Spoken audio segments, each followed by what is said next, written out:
Hay una frase que dice, me gusta tu Cristo, pero no me gustan tus cristianos. Me gusta tu Cristo, pero no me gustan tus cristianos. Y es una frase que se popularizó muchos años atrás y que fue atribuida a Mahatma Gandhi, una figura central en la lucha por la independencia de la India, del dominio británico. Y aunque no es 100% seguro que la haya dicho este hombre, en lo que sí podríamos estar de acuerdo es que esta frase muestra una realidad. Y la realidad es que lamentablemente hay muchos cristianos que no parecen ser cristianos. Y así como esta frase se popularizó años atrás, hoy en día, nosotros vemos a muchas personas que pueden proclamar algo muy similar. Y pueden decir, ¿sabes qué? Todo bien con Dios. Me gusta Dios, estoy de acuerdo con Dios. Me gusta tu Cristo, el Cristo que tú proclamas, me gusta. Mi problema está con la iglesia. Mi problema está con los creyentes, con los que dicen ser cristianos y viven una vida muy rara. El estándar, hermanos, que el mundo tiene sobre los cristianos hoy en día es muy alto y no es necesariamente así con todas las religiones, pero definitivamente cuando nosotros decimos que somos cristianos evangélicos, las personas inmediatamente esperan de nosotros una especie de comportamiento casi perfecto. O en otras palabras, esperan de nosotros que nos parezcamos mucho al Cristo al quien decimos seguir y en quien decimos creer. Y si nosotros nos detenemos y pensamos esto tan solo por unos segundos, podríamos llegar a la conclusión de que estas personas no están tan erradas en su criterio. ¿Saben por qué? Porque, hermanos, nosotros estamos llamados a parecernos a Cristo. Es una verdad. Nosotros estamos llamados a tener una vida que vaya creciendo en el carácter del varón perfecto que es Jesús nuestro Señor. Dice Romanos 8:29 que Dios nos predestinó para ser hechos conforme a la imagen de su Hijo. Es el propósito. Y dice Efesios 4 que nosotros debemos llegar a la condición de un hombre maduro, a la estatura de la plenitud del varón perfecto o la plenitud de Cristo. Ahora, si tú revisas tu vida hoy, ¿cómo estás parado frente a eso? Y es una pregunta que quiero que tengamos en nuestras mentes.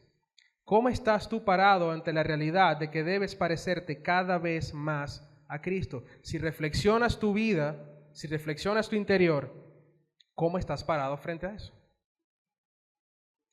Hermanos, es cierto que la sana doctrina ha traído un alivio inmenso a nuestras vidas.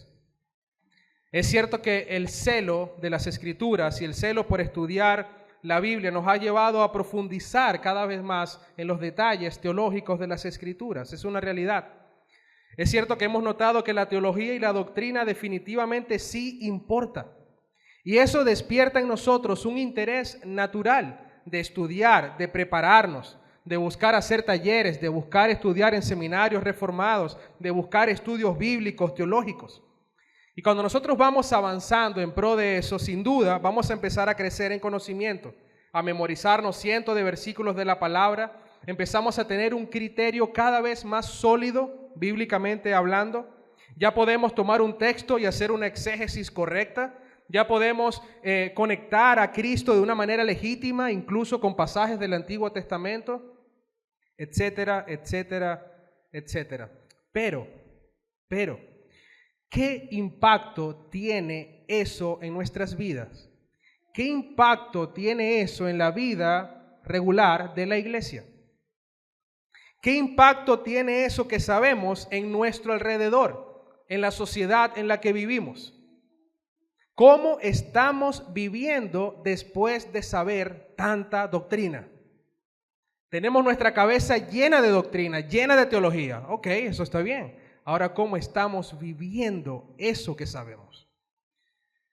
Pareciera que a muchos cristianos hoy en día se les ha olvidado que el glorioso evangelio no termina cuando nos arrepentimos y creemos. Es a partir de ahí que nuestra verdadera vida comienza. Antes estábamos muertos en nuestros delitos y pecados, pero ahora que Dios nos salva, Y ahora que Dios nos da vida en Cristo, entonces nosotros empezamos a tener una vida de obediencia y devoción a Dios, donde sale a relucir el fruto del Espíritu Santo y donde empieza la batalla campal contra el pecado, lo cual es la clara evidencia de que hemos nacido de nuevo. Es a partir del momento en que nosotros creemos y nacemos de nuevo espiritualmente.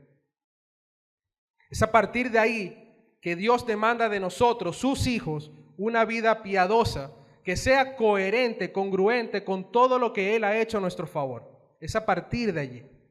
Es por eso que el apóstol Pablo, en la gran mayoría de sus cartas, al menos en las más relevantes en cuanto al mensaje del Evangelio, siempre las segmenta empezando primero con indicativos, que es todo lo perfecto que es Dios y todo lo que Dios ha hecho con nosotros, y luego en imperativos, que es cómo nosotros ahora respondemos a esa verdad que Dios ha hecho. Casi siempre Pablo segmenta sus cartas en esto.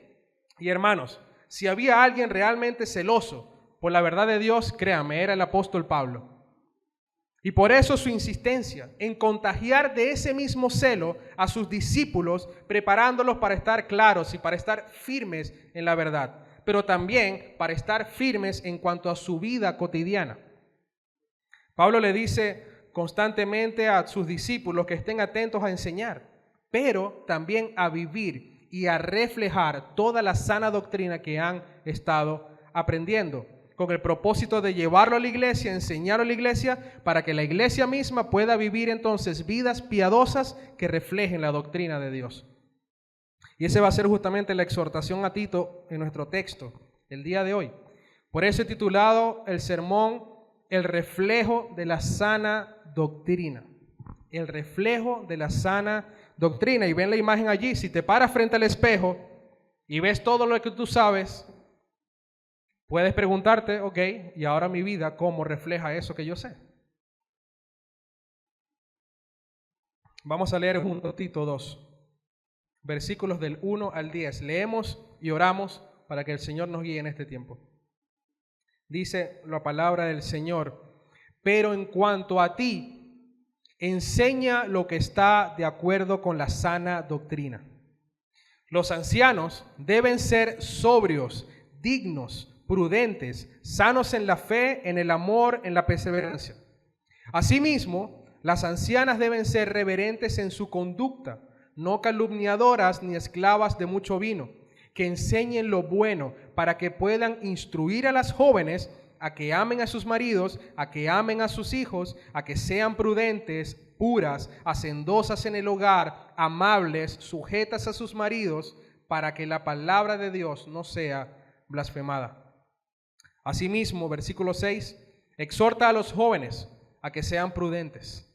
Muéstrate en todo como ejemplo de buenas obras, con pureza de doctrina, con dignidad, con palabra sana e irreprochable, a fin de que el adversario se avergüence al no tener nada malo que decir de nosotros.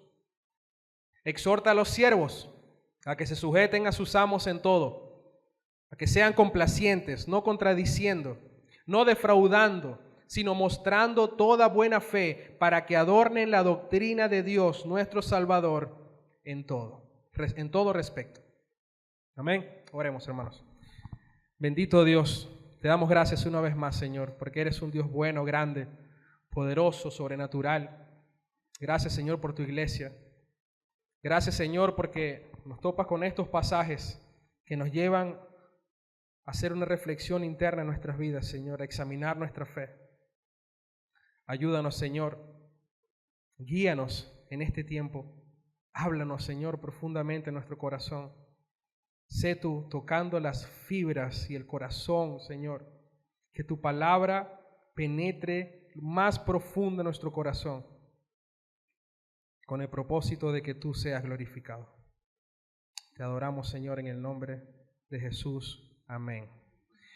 Hermanos, vemos en nuestro texto de una manera general que Pablo instruye a Tito para que enseñe cómo la sana doctrina debe ser reflejada en vidas piadosas que adornen la enseñanza de Dios, para que no haya lugar a reproches. De modo que el mensaje para nosotros hoy es claro. La sana doctrina produce vidas piadosas que reflejan la verdad de Dios. La sana doctrina produce vidas piadosas que reflejan la verdad de Dios. Y vamos a dividir nuestro texto en 3 secciones bastante sencillas. Versículo 1, vamos a ver una instrucción general. De los versículos 2 al 10a, o a la primera parte del versículo 10, vamos a ver instrucciones específicas. Y en el versículo 10, la segunda parte, vamos a ver el propósito final. Sencillo, una instrucción general, luego instrucciones específicas a varios grupos que ya vamos a ver, y luego veremos el propósito final. Ahora notemos lo que dice Pablo a Tito en el versículo 1. Vamos a ver la instrucción general. Dice, pero en cuanto a ti, enseña lo que está de acuerdo con la sana doctrina. Y ya sabemos, hermanos, lo que hace la palabra pero, ¿verdad? La palabra pero hace un contraste de lo que el apóstol ha estado diciendo anteriormente, lo que nos predicaba nuestro pastor Pacheco. Y a modo de entrar un poco en contexto, Pablo había dejado a su discípulo Tito en la isla de Creta para que él corrigiera algunas deficiencias dentro de la iglesia, para que designara líderes con un carácter puro, con un carácter probado para gobernar la iglesia y exhortar con sana doctrina para censurar y refutar a los falsos maestros que estaban llevando a las personas al error. Estaban colando herejías, llevando a las personas al error. Pablo describe a estos hombres como rebeldes en el capítulo 1, habladores, vanos, engañadores, que enseñan cosas que no deben solamente con un propósito, lucrarse, recibir dinero, para recibir ganancias a costa de los creyentes. Eran hombres malvados, hábiles, dice el pasaje que estaban trastornando familias enteras. Esto es bastante. Las enseñanzas se estaban propagando con muchísima rapidez y familias enteras estaban siendo trastornadas. Entonces Pablo dice que era necesario taparles la boca, dice el texto. Reprender severamente a estos hombres para que las personas no siguieran siendo engañadas. Era importante, dice el versículo 16 del capítulo 1, que profesan conocer a Dios. Estos hombres profesan conocer a Dios, enseñan cosas de Dios, pero con sus hechos lo niegan, siendo abominables, desobedientes e inútiles para cualquier buena obra. Si ven, estos hombres profesaban, decían conocer a Dios, conocer las Escrituras, enseñaban las Escrituras, pero su vida reflejaba algo totalmente contrario. Y es por esto que Pablo entonces en el capítulo 2 empieza diciendo, pero en cuanto a ti, Tito, enseña la sana doctrina, o lo que está de acuerdo con la sana doctrina. Estos falsos maestros o profetas dicen esto y aquello, son herejes, están totalmente corrompidos con su maldad. Dicen conocer a Dios, pero con sus vidas dicen lo contrario. Ellos son así, pero en cuanto a ti, ¿sí ven el contraste? Ellos son así, pero en cuanto a ti, dedícate y enseña sana doctrina a la iglesia. Mantente hablando, exhortando y reprendiendo acerca de la verdad de Dios. Ahora bien, al parecer esta palabra doctrina ha sido un poco polémica durante muchos años. Estos cristianos bautistas reformados les encanta hablar de doctrina y doctrina y doctrina y doctrina. Y existe el grupo de personas que dicen que la doctrina no importa, que la doctrina no vale de nada, que eso no tiene cabida, que solamente importa el amor de Dios y ya. Y cómo Dios te va mostrando su voluntad para que tú resuelvas tus cosas en el camino. La doctrina definitivamente no importa, solamente el amor de Dios. Lo cual, hermanos, es un pensamiento realmente errado y peligroso. Porque justamente de esos pensamientos es donde salen todas estas visiones raras y estas profecías raras y estas cosas que están fuera de la palabra y toda la locura y todo el desorden que nosotros vemos en muchas iglesias del día de hoy. Iglesias que no están ancladas a la verdad de las Escrituras y no se guían por lo que Dios ya ha dejado revelado, sino que se guían por sus pensamientos, por sus visiones, por sus sueños y para usted de contar. Pero por otro lado, están los cristianos que yo los he denominado como extremistas doctrinales, que se obsesionan tanto con la sana doctrina que pareciera que eso es lo único que le importa y lo único que buscan solamente con el propósito de debatir con los falsos maestros y acusarlos en todo momento. Buscan solamente desenmascararlo. Se obsesionan con debates teológicos. Están obsesionados con debatir y hablar y se afanan con estudiar más y más solamente con el propósito de debatir y desenmascarar a los falsos maestros.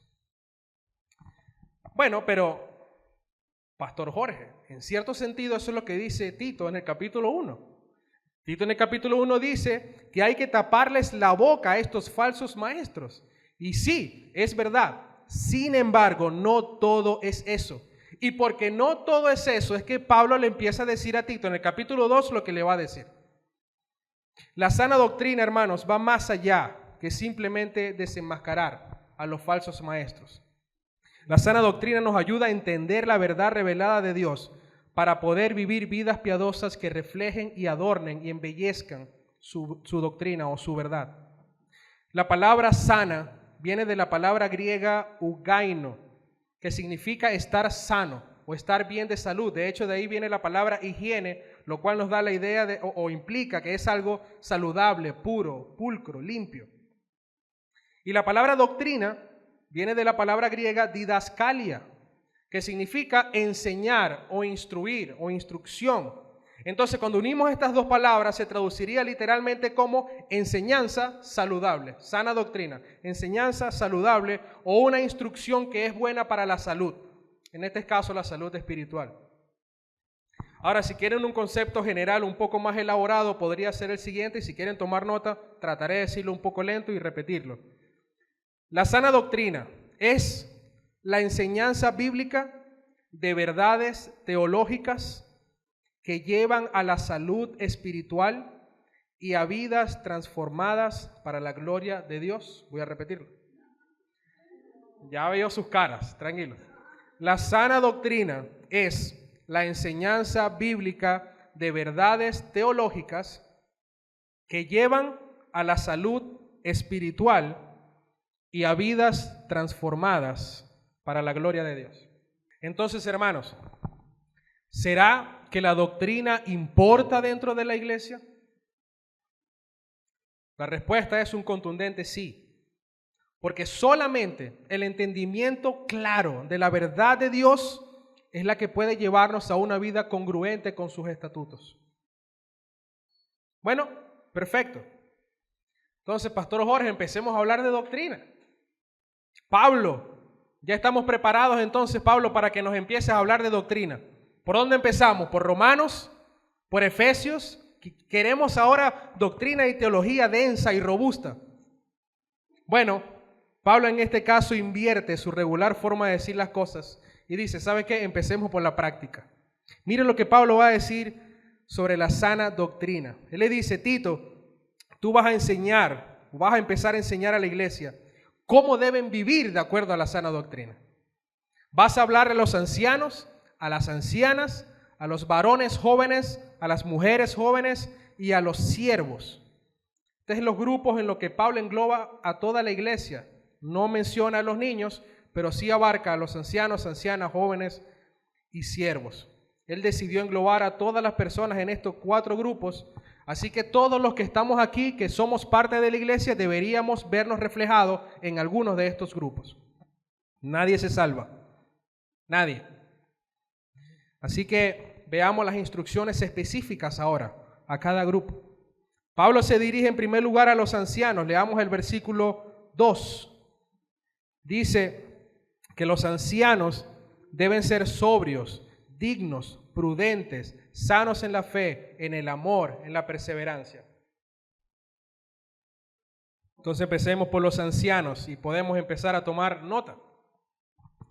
Es importante saber, hermanos, primero que cuando habla aquí de ancianos, no se está refiriendo en otras oportunidades como a pastor o al oficio ministerial, como sinónimo de pastor o de ministro o de obispo, no. Se está refiriendo más bien a los de edad avanzada en la iglesia, como lo dice Pablo o lo menciona en Filemón capítulo 1, versículo 9, donde dice que él era anciano, refiriéndose a su edad avanzada.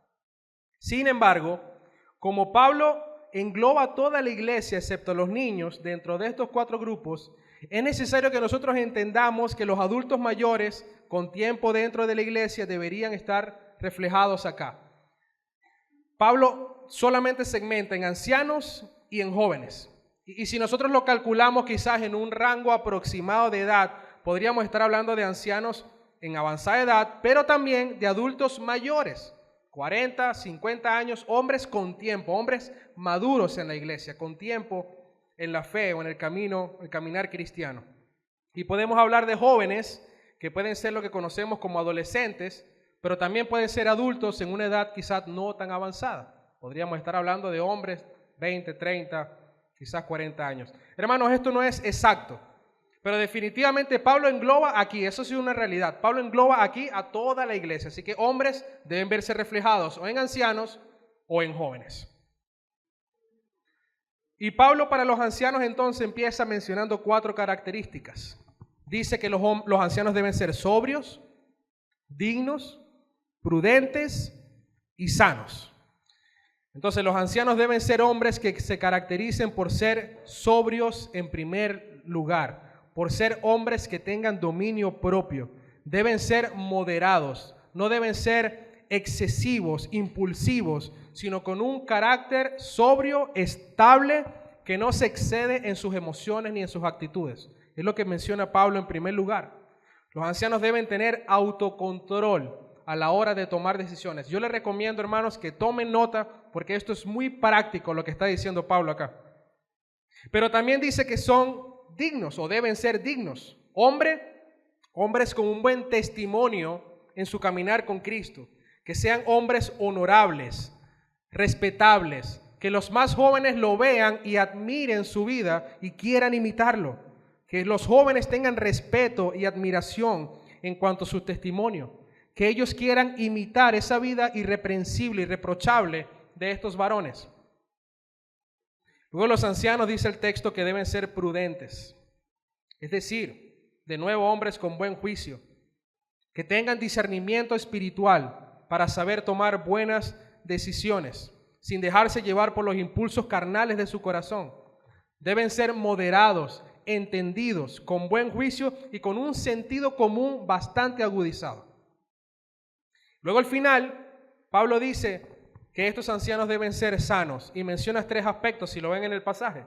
Sanos en la fe, sanos en el amor y sanos en la perseverancia. En pocas palabras, Pablo dice que deben ser hombres saludables espiritualmente hablando. Se espera de los ancianos que tengan una fe sólida y robusta. Incluso en medio de la crisis, en momentos de prueba, en momentos difíciles, se espera que ellos no pierdan el control, sino que su fe se mantenga confiando en el Señor en todo tiempo, a pesar de la adversidad. Que estén firmes y sean fieles a su palabra, que tengan temor de Dios, pero que también tengan pasión por su verdad. Pero también que esa misma pasión por la verdad y ese amor que tienen por el Señor se vea reflejado en amor hacia sus hermanos. Y es lo que se refiere con saludables o sanos en el amor. Es ese amor que describe Juan en su primera carta. Ese amor que no es solo de palabras, sino amor de obras. Que se mantengan apoyando, ayudando, sosteniendo a los hermanos en dificultades. A eso se está refiriendo. Y por último, pero no menos importante, dice que deben ser sanos en la perseverancia. Y en otras versiones dice paciencia. Y creo yo que podríamos estar de acuerdo en que esta cualidad de paciencia es una de las más difíciles de tener, ¿o no? La paciencia. Pero dice que estos hombres deben ser hombres pacientes, no impulsivos, y que esa paciencia los lleve a perseverar en la fe, a que sean perseverantes hasta el final, corriendo la carrera hasta el final. No autoengañándose pensando que ellos ya han estado mucho tiempo en el Señor y que ahora en su edad adulta, bueno, simplemente se quedan tranquilos y ya. Es como que, bueno, ¿sabes qué? Yo tengo 20, 30, 40 años en la iglesia, he dado mucho, he servido mucho, ahora yo me voy a dedicar a mi vida y listo, me alejo y me quedo tranquilo. Ese no es el pensamiento. La carrera se corre hasta el final. Y es lo que estos hombres deben tener en mente, siempre constantes, perseverando en todo, cuidando sus pasos, velando por su santidad, siendo fieles hasta la muerte, tal como Cristo, cuando estuvo aquí en la tierra, fue fiel hasta el final. Amén. Queridos hermanos, ancianos, adultos mayores, esto es lo que se espera de ti. Eso es lo que Dios espera de ti. Esa es la vida piadosa que tú debes tener para reflejar la verdad de Dios, ese Dios que dices conocer y creer. Ahora Pablo le habla a las ancianas. Recuerden que aquí no se escapa nadie. Pablo dirige su atención a las ancianas y aquí aplica más o menos lo mismo que nosotros mencionábamos al principio en cuanto a las edades de los ancianos. Se refiere a hermanas maduras en la fe, hermanas que tienen tiempo caminando en el Señor. Y dicho sea de paso, puede verse aquí claramente el ministerio de la mujer según la revelación del Señor en su palabra. Versículo 3. Asimismo, las ancianas deben ser reverentes en su conducta, no calumniadoras, ni esclavas de mucho vino, que enseñen lo bueno. Primero, ¿qué dice? Que deben ser reverentes en su conducta. En otras versiones dice reverentes en su porte. Y se refiere básicamente al comportamiento de las hermanas ubicadas según su edad y madurez. Es decir, no son mujeres que van a vestirse ni a comportarse como unas niñas o como unas jovencitas, sino que deben reflejar tanto en su vestimenta como en su conducta madurez en la fe. A eso se está refiriendo Pablo. Y esto, por supuesto, con el fin de modelarle a las más jóvenes la piedad de Cristo. En otras palabras, deben distinguirse de las más jóvenes. No pasar como si son una más de ellas, y no por nada malo, sino que sea evidente que son mujeres maduras que modelan y que enseñan a las más jóvenes a vivir piadosamente y que son mujeres entendidas según la etapa de la vida en la que estén viviendo. Luego Pablo menciona dos cosas que no deben tener las ancianas. Dice que no deben ser calumniadoras y no deben ser esclavas al vino. Y en palabras coloquiales, una anciana no debe ser chismosa ni estar difundiendo chismes o acusaciones falsas en contra de sus hermanos o en contra de los demás. Deben ser mujeres íntegras, veraces, que fomenten la honestidad, que fomenten el respeto, que tienen celo y que tienen cuidado por la reputación de sus hermanos. Pablo enfatiza con esto la importancia de que las ancianas sean cuidadosas y sabias con sus palabras, responsables en promover la armonía en todo tiempo. Y cuando nos dice que no deben ser esclavas al vino, bueno, yo creo que aquí esto es muy fácil de entender, ¿verdad? Que no sean esclavas al vino. Pablo se refiere al consumo excesivo del alcohol. Creo que no hay tanto que explicar acá. El consumo excesivo o descontrolado del alcohol. No está prohibiendo, ojo, esto sí, no está prohibiendo que las ancianas puedan tomarse una copa de vino. Está condenando la embriaguez o el descontrol del alcohol. Esto lleva a la adicción, a la embriaguez y por supuesto esto no refleja una vida piadosa que Dios espera de ustedes. Entonces las ancianas están llamadas a evitar el abuso del alcohol siendo autocontroladas. Y por último, dice que las ancianas deben enseñar lo bueno. Y aquí no está hablando de un ministerio pastoral de las mujeres, ni que deben enseñar desde el púlpito y guiar la iglesia. No se refiere a eso. Y no se limita a una enseñanza formal como en un aula de clases, sino que es un concepto que abarca mucha más amplitud. Abarca mentoría, abarca discipulado, abarca consejos, abarca modelar la piedad a las jóvenes y exhortarlas a ser celosas en las buenas obras que ya Dios dispuso de antemano. Enseñar lo bueno se refiere a transmitir esos principios bíblicos claros y prácticos de la vida cotidiana que son de mucho beneficio. Por ejemplo, cómo vivir una vida centrada en Cristo, cómo tomar buenas decisiones según la voluntad de Dios, cómo amar a los demás, cómo manejar momentos difíciles, cómo tratar a su esposo, cómo tratar a sus hijos, cómo tratar a sus hermanos, etc. Las ancianas deben enseñar lo bueno. En primer lugar, siendo ejemplo en todo, pero también dando consejos prácticos de vida mediante el discipulado, compartiendo experiencias y conocimientos por ser mayores y corrigiendo con mucho amor y paciencia.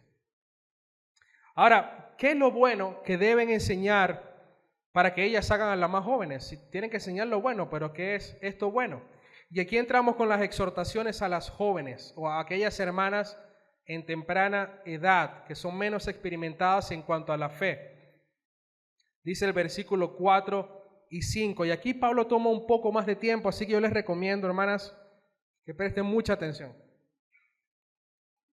Dice, para que puedan instruir a las jóvenes a que amen a sus maridos, a que amen a sus hijos, a que sean prudentes, puras, hacendosas en el hogar, amables, sujetas a sus maridos, para que la palabra de Dios no sea blasfemada. Pareciera que Pablo aquí hace una lista como de más fácil a más difícil, va aumentando la dificultad. Pero son 6 aspectos que deben tener en cuenta las jóvenes para reflejar la doctrina. Pablo les está diciendo muchas cosas, muchas cosas. Primero, dice amar a sus maridos. Y yo creo que pareciera que las mujeres o todas las mujeres podrían estar de acuerdo en esto. Si tú te casas con alguien es porque lo amas, seguramente, ¿verdad? Bueno, muchas podrían estar de acuerdo en amar a sus maridos. Esto se está refiriendo a respetarlos, a cuidar de ellos, a acompañarlos en sus altas y bajas, que puedan hacer como todas las que hacen sus votos matrimoniales. Recuerda que dices, yo te quiero acompañar en la salud, en la enfermedad, en la pobreza, en la riqueza, etc. Incluso se requiere amarlos en esos momentos en los que los maridos nos equivocamos y ellas son ese sustento para que puedan ayudarnos a ver nuestro error y cambiar en una dirección más conveniente. En eso también se refleja el amor. Hasta allí estamos bien. Luego, en segundo lugar, y quizás aún más claro para muchas, es que amen a sus hijos. Porque en la sociedad el amar a los esposos sí está bien, pero amar a sus hijos es algo casi que no se discute. Casi todas pueden estar de acuerdo. Y la palabra que se usa aquí, la palabra griega es philoteknos, que se asocia con un amor tierno, afectuoso, deleitoso. Una mujer está llamada a crear un ambiente de amor y de ternura en su hogar, a tener un cuidado especial en la crianza, una crianza digna para sus hijos, disciplinándolos, instruyéndolos en la palabra de Dios y disciplinándolos, para guiarlos en el camino correcto. Así que el amar a sus hijos va más allá de un sentimiento instintivo. Es decir, no es que las madres aman porque sí, ya, porque es algo natural, porque hemos visto que muchas simplemente abandonan a sus hijos y deciden no amar. Entonces, pareciera que no es algo instintivo. Así que el amar a sus hijos es un llamado a una maternidad consciente, activa, que busca intencionalmente el bienestar integral de sus hijos en el camino del Señor. Hasta aquí vamos bien, quizás con un poco de esfuerzo, pero hasta ahora dicen, bueno, las mujeres podrían decir, esto puedo resolverlo. Luego empieza diciendo el tercer y el cuarto, que sean prudentes y puras. Y aquí aplica más o menos lo mismo cuando decía de las ancianas que no sean calumniadoras, dando la idea de que no deben hablar más de lo que deben. Creo que los hombres quizás en este sentido somos un poco más discretos con las cosas, pero las mujeres tienden a hablar mucho más. Y el que mucho habla, también mucho peca. Aunque hay casos particulares donde el hombre ocupa este rol de imprudencia. Pero bueno, y por eso no en vano, aquí también se les llama a los hombres a ser prudentes.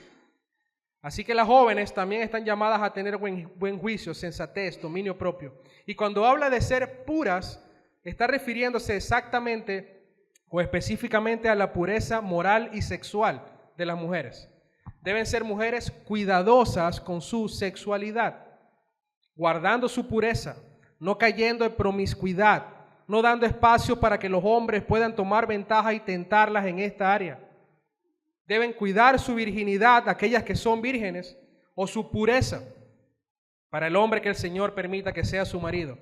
Y a las casadas implica simplemente serle fiel a sus esposos en cuanto a este tema, buscando devoción sincera a Dios que refleje un testimonio de la fe.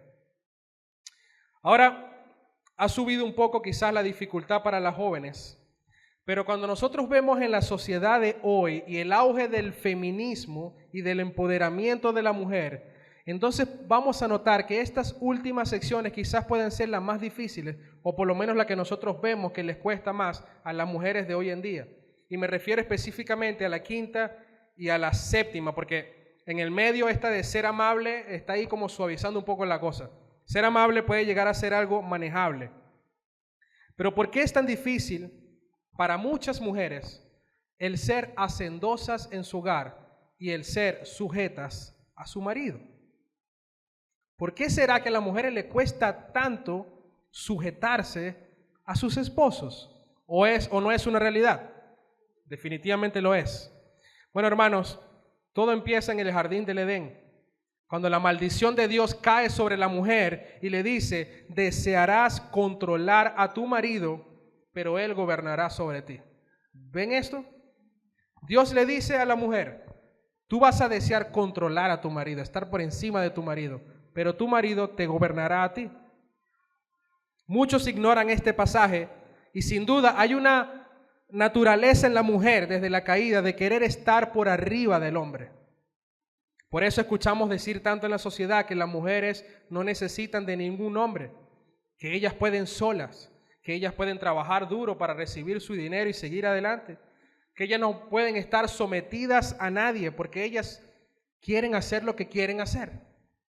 ¿Hemos escuchado cosas como esta? Hermanos, por cierto, esto no pasa solo en el mundo. De hecho, sea de paso, esto pasa en la iglesia. Tito debe enseñar esto a la iglesia. Y muchas mujeres que ya conocen esta teoría, en la práctica siguen queriendo tener autoridad sobre sus maridos. Hay mujeres creyentes que dicen: ¿sabe qué? Yo no me voy a quedar en la casa cachifiando. Yo voy a salir a trabajar. ¿Qué es eso de quedarme en la casa haciendo labores? No. Yo salgo a trabajar. Yo estoy empoderada y los niños los metemos en un colegio, tú trabajas y yo trabajo, tú ganas tu dinero y yo gano mi dinero y listo, somos felices todos. O peor aún, mujeres que deciden quedarse en casa sostenidas por sus maridos, lo cual está muy bien, pero que son negligentes y perezosas en el hogar, mucho peor.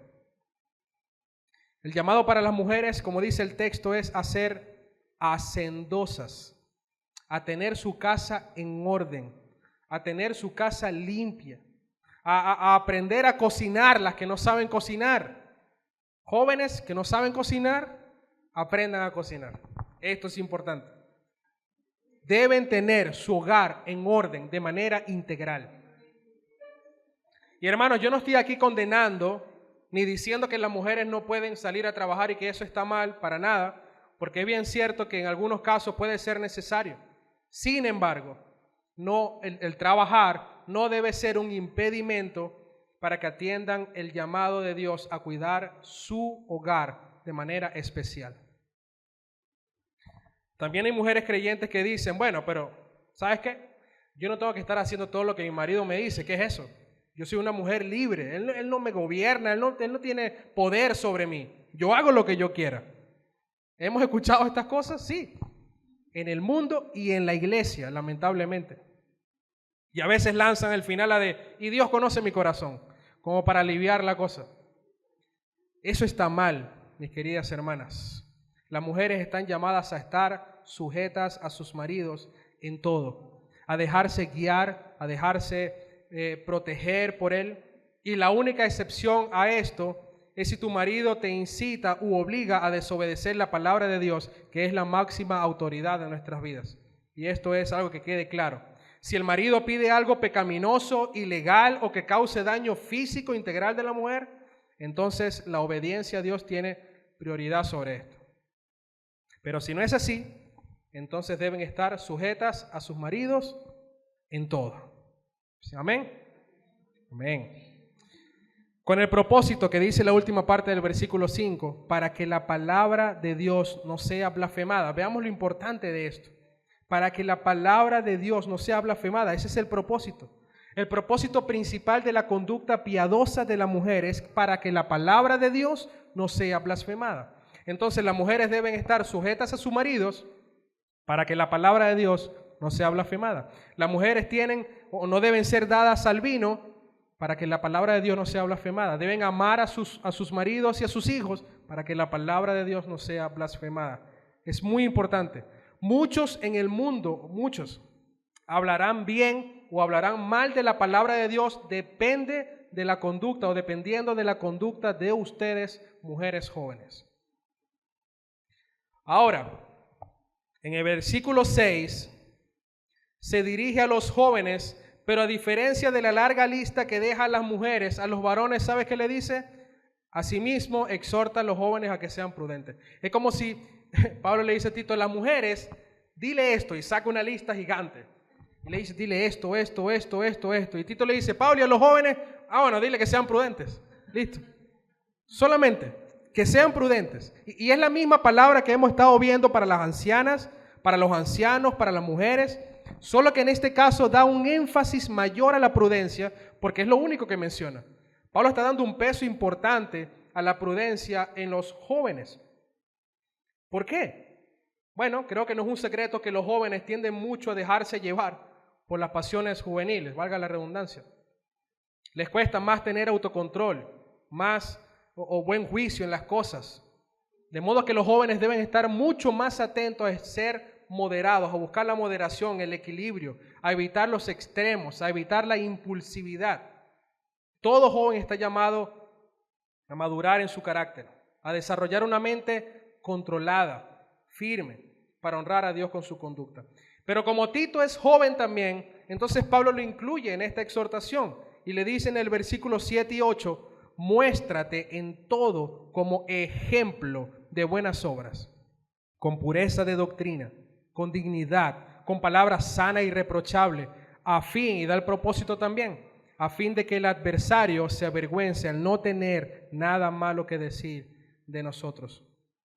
¿Pablo sabía la teología de Tito? ¿Piensan ustedes que sí? ¿Pablo sabía la doctrina que manejaba Tito? Sí, sin duda sí. Sabía que estaba realmente preparado y que tenía mucho conocimiento. Pero ¿qué le dice Pablo? Tito, sé ejemplo de buenas obras. Prácticamente le está diciendo todo lo que tú sabes, todo lo que conoces, todo lo que has estudiado, debes mostrarlo y modelarlo a los demás con tu vida. Que tus buenas obras hablen de tu fe y de la sana enseñanza que tienes de la palabra de Dios. Es lo que le dice Pablo a Tito. Muéstrate con palabras sanas y reprochables. Y aquí se refiere a la conversación diaria. Tito constantemente debía hablar sana doctrina, pero a su vez modelar todo lo que estaba hablando para que nadie pueda tener reproches ni acusaciones en su contra. Era la responsabilidad de Tito ser ejemplo para los demás de sana doctrina y de conducta moral, para poder ser, por supuesto, efectivo en su exhortación, para que los hermanos pudieran imitarlo y hacer lo que él estaba enseñando. Y el fin lo vemos en el versículo 8, a fin de que el adversario se avergüence al no tener nada malo que decir de nosotros. La idea es que Tito con su vida pueda taparle la boca a cualquiera que quiera hablar mal de ellos y de la doctrina de Dios. Ningún hombre debería tener argumentos veraces para reprochar la fe de Tito, ni la fe de Pablo, ni la fe de los hermanos en la iglesia. Era el propósito. Y así como nadie debería tener reproches en cuanto a la fe de Tito, ningún amo o jefe tampoco debía tener acusaciones veraces en cuanto a sus súbditos. Por eso Pablo deja un último grupo para que Tito pueda exhortar en cuanto a su conducta. Le habla a los siervos ahora en el capítulo 9. Dice, exhorta a los siervos a que se sujeten a sus amos en todo, que sean complacientes, no contradiciendo, no defraudando, sino mostrando toda buena fe. Habla de nuevo de la sujeción. Dice que deben estar sujetos a sus amos en todo. Deben ser hombres, los empleados, los esclavos, deben ser obedientes, respetuosos, reverentes, no defraudando, no haciendo lo malo delante de sus jefes. Y a pesar de que este término siervo hace referencia, por supuesto, a los esclavos de la época, podemos entender que hoy en día podemos aplicarlo como los empleados en la actualidad, aquellas personas que tienen jefes. La idea es que los creyentes en general, los esclavos, deban ser obedientes a sus amos en todo lo que sea posible, sea cual sea la circunstancia, de agradar a sus jefes, de agradar a sus autoridades, haciendo su trabajo de manera excelente, diligente y sin resentimiento. La idea es que cada creyente procure la satisfacción de sus jefes en las tareas que les son asignadas. Por supuesto, tareas legítimas que no van contrarias a la palabra de Dios. Deben buscar agradarles, obedecerles de corazón, sin ser desafiantes, sin ser argumentativos en todo. Hemos visto a estos empleados que los jefes les dicen cosas y siempre tienen un pero, siempre tienen algo que decir. Bueno, no deben ser desafiantes ni argumentativos, sino obedeciendo reverentemente, ya sean jefes creyentes o ya sean jefes incrédulos. Y esto es muy, muy importante. Aquí no se anima que los creyentes deben tener esa actitud solamente si tu jefe es salvo o solamente si tu jefe vive de acuerdo a los estatutos de Dios. Sería muy fácil. También se está refiriendo a esa actitud si tu jefe es incrédulo, si tu jefe no está con el Señor. En la época había muchos amos crueles que podían tratar muy mal a sus siervos. Podía haber mucha injusticia. Y ahí no había ninguna oportunidad de denunciar ni de hacer nada. Simplemente eran esclavos y ya. Entonces lo que había que hacer es que a pesar de cualquiera de esa injusticia, a pesar de cualquier maltrato, a pesar de cualquier crueldad, los siervos debían tener una actitud tal en sus vidas que reflejaran el evangelio de Jesucristo en todo. Amén. Hermanos, cada uno de nosotros debe ubicarse en el grupo que le corresponde. Seas anciano, seas anciana, seas joven, varón, seas joven, mujer, para que puedas ser reflejo de esa sana doctrina. Recuerden que la sana doctrina produce vidas piadosas que reflejan la verdad de Dios. Ahora vemos el propósito final de una conducta piadosa y una vida piadosa en general, que lo deja Pablo a Tito en el versículo 10, la segunda parte.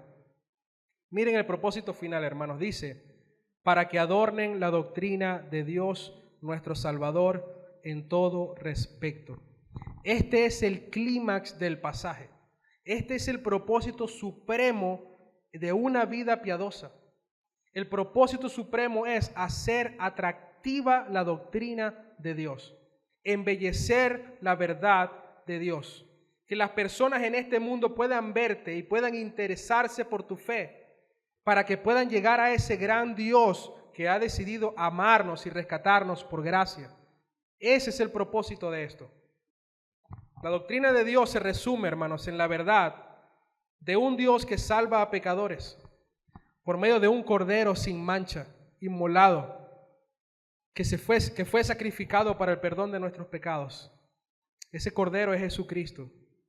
Y ese mismo Jesucristo es el modelo perfecto de una vida santa y de una vida piadosa. Y solamente en Cristo nosotros podremos ser capaces de poder vivir de la manera en la que Dios quiere que vivamos. Sin Él es imposible. Si hay una persona perfectamente consistente en lo que enseñó y en lo que vivió, es Jesucristo. Y si hay alguien que debemos imitar en todo, es a Jesucristo, nuestro Señor y Salvador. Sin Él es imposible que nosotros podamos vivir una vida que adorne la doctrina de Dios. Porque los imperativos vistos en este texto, los mandamientos vistos acá, son para personas que han nacido de nuevo, para personas que ya no son esclavas del pecado. De modo que si escuchas esto por primera vez y no has venido aún a los pies del Señor, yo te animo a que te arrepientas de tus pecados y puedas creer en Cristo como tu Salvador. Ese Jesús que bajó a este mundo tomando forma de siervo, humillándose hasta la muerte y muerte de cruz, con el principal propósito de salvarte del castigo que mereces por pecar delante de Dios y regalarte vida eterna. Es por gracia. Y es por gracia que nuestros corazones son transformados para vivir para su gloria. Hermanos, sin Él, sin Cristo, nada podemos hacer. Y la pregunta con la que quiero que nos vayamos hoy, hermanos, nosotros que decimos amar a Dios y nosotros que decimos ser la iglesia de Cristo, sería esta. ¿Estamos adornando la doctrina de Dios o estamos dando pie para que la gente lo odie y se aleje más de Él? ¿Estamos adornando la doctrina de Dios o estamos dando pie para que la gente lo odie y se aleje más de Él? Yo sé que quizá este tipo de predicaciones, hermanos, a veces no son tan atractivas, pero créanme, es tan importante que nosotros pensemos en nuestra realidad luego de que somos salvos, porque muchas veces nos quedamos en la teoría, pero a Dios le importa que no seamos solamente oidores, sino que seamos hacedores de su verdad. No tiene sentido que nosotros sepamos todo lo que sepamos si no lo ponemos en práctica, hermanos. No tiene sentido que nosotros estudiemos profundamente verdades teológicas sobre el amor y cuando estamos frente a nuestros hermanos no le mostramos ese amor. No tiene sentido. No tiene sentido que nosotros estudiemos eclesiología y crezcamos mucho en temas de la iglesia y que de repente convoquemos para estar juntos y compartir y que nadie esté.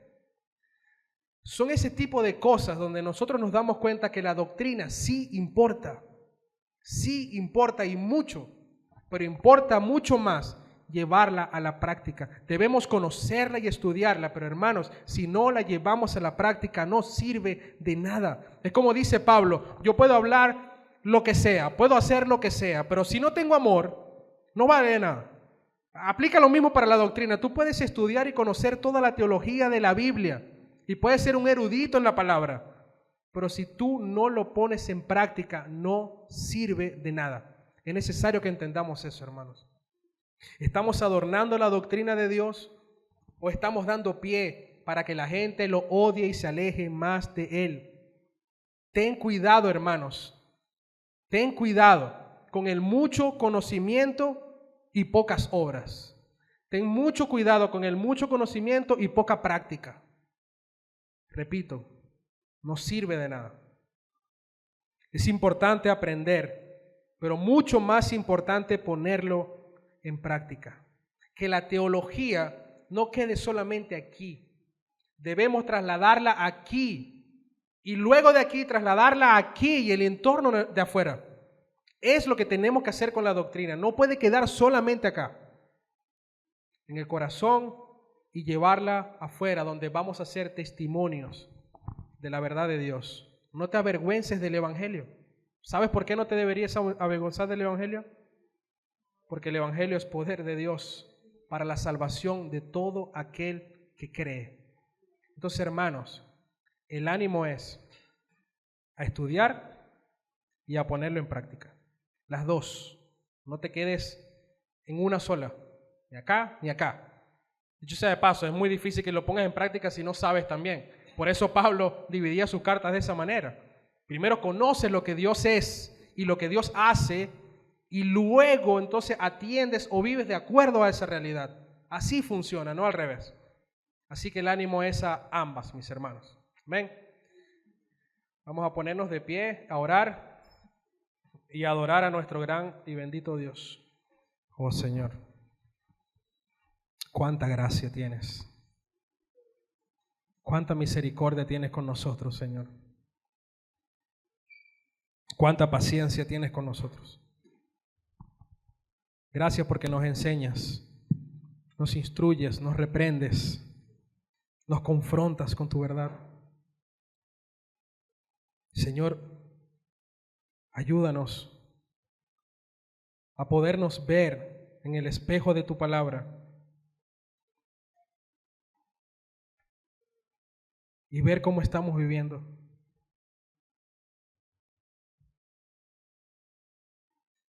Señor, no queremos quedarnos en la realidad de solamente crecer en conocimiento y ya.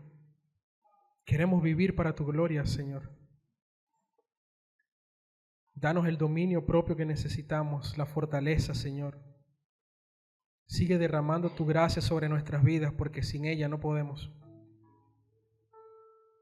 Nuestras faltas son muchas, nuestros pecados son infinitos, incontables, pero tu gracia es aún mayor, Señor.